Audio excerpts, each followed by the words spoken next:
एक महाराज जी गुस्सा करेंगे फिर भी एक बात इसीलिए, क्योंकि मुझे इसलिए याद आया काल की बात में, और महात्मा जी ने बोला था, थोड़ा पूछा था मुझे प्राइवेट मेरी लाइफ के बारे में, तो मैंने आज उनके माध्यम से आप सबको बोल दिया। एक शब्द आता है जो ये तंत्र की भाषा का, लेकिन कश्मीरी शब्द का एक शब्द है, ऐसा लग रहा है लगभग इतने अभी तक ये 40 बार ये शब्द आया होगा, 40-42 बार, भूपुर। इसका अर्थ आप मुझे कल बताने की कृपा करें। अब जो कल शिव शक्ति का युगल रूप बताया था, युगल रूप के बाद परोपकार की भावना बताई थी। परोपकार में पिंड क्या होता है, साधु संत पिंड पर क्यों परोपकार करते हैं, इसके बारे में कल समझाया। महाराज एक वाक्य आया है मुझे याद रात को, परोपकाराय शताम विभूतय, कल आया था, परोपकाराय शताम विभूतय। शताम का अर्थ सज्जन, साधु संत, जो दूसरों को षोडश दल और भूपुर की बातें बता रहा हूं। भूपुर शब्द का प्रयोग बहुत करें इस शब्द में। नरेंद्र भाई शास्त्री भी सुन रहे हैं, उनको भी बता रहा हूं इस शब्द का अर्थ आप भी बताने का कृपा करना। इस संबंध में स्मरण रखना होगा कि समस्त चक्र बिंदु चक्र में ही स्थित है। जितने चक्र है वो सब चक्र बिंदु चक्र में स्थित है। बिंदु से ही शक्ति का प्रभाव में चतुर्दशार तक कल्पित होता है। त्रिकोण से चतुर्दशार तक शक्ति चक्र है। इन सभी के गर्भ में शिव चक्र विद्यमान है। चतुर्दशार के बाहर है कमल, उसमें 8 देवी की पूजा होती है। वस्तुतः ये 8 देवी शिव शक्ति का अष्टधा विभक्त रूप है। इसको ही प्रकृति भी साधु संत कहते हैं, कमल। यह सब समक्षोभ चक्र है। क्षोभ सृष्टि कारक है, यह स्मरण रखना होगा। यह अष्टदल अग्निकुंड और प्रमातृपुर है।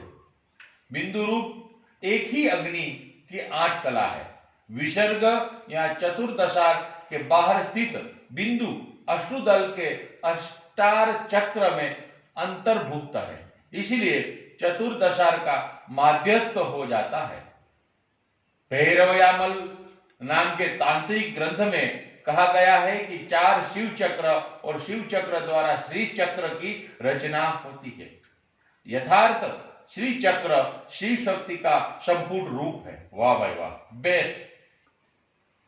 शक्ति चक्र द्वारा शिव चक्र की रचना होती है। यथार्थ श्री चक्र शिव शक्ति का संपूर्ण रूप है।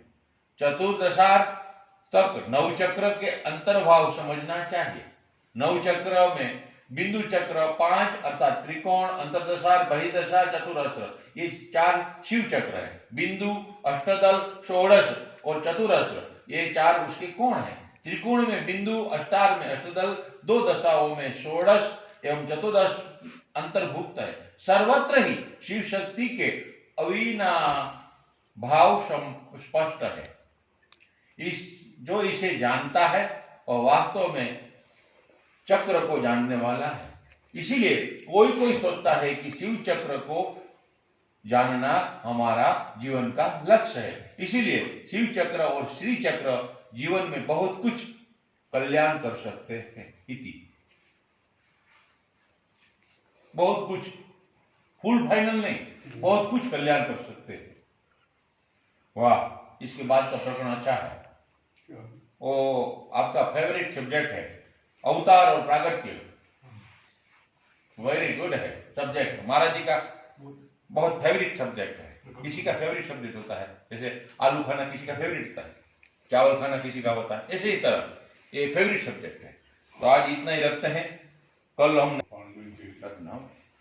तो वहाँ ये अवतार बात को बहुत महत्व देते हैं। वो उनके स्तर हैं अवतार के अलग अलग।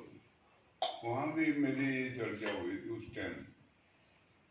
मैं कहता था अवतार जो है ये संपूर्ण नहीं हो सकता, प्रकाश जो है वो संपूर्ण होता है।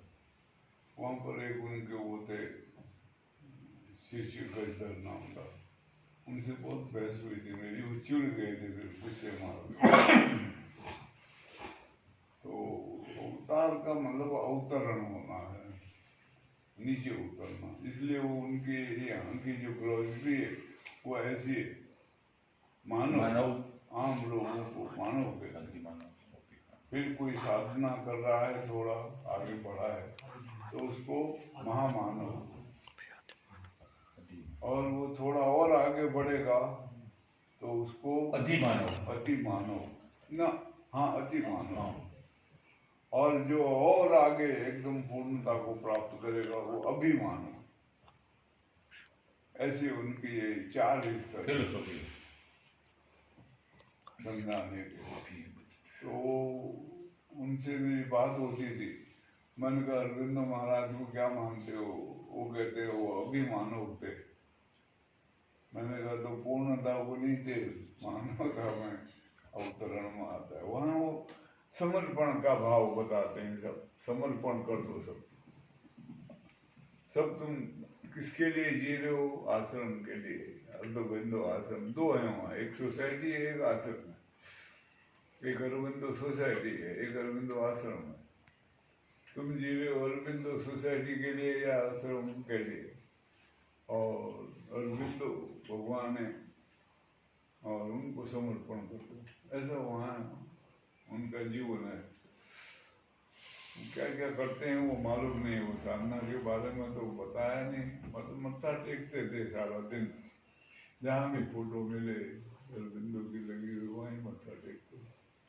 वो कहते समर्पण। महाराज वो विज्ञानमय कोश का भी कुछ कहते थे, विज्ञानमय कोश का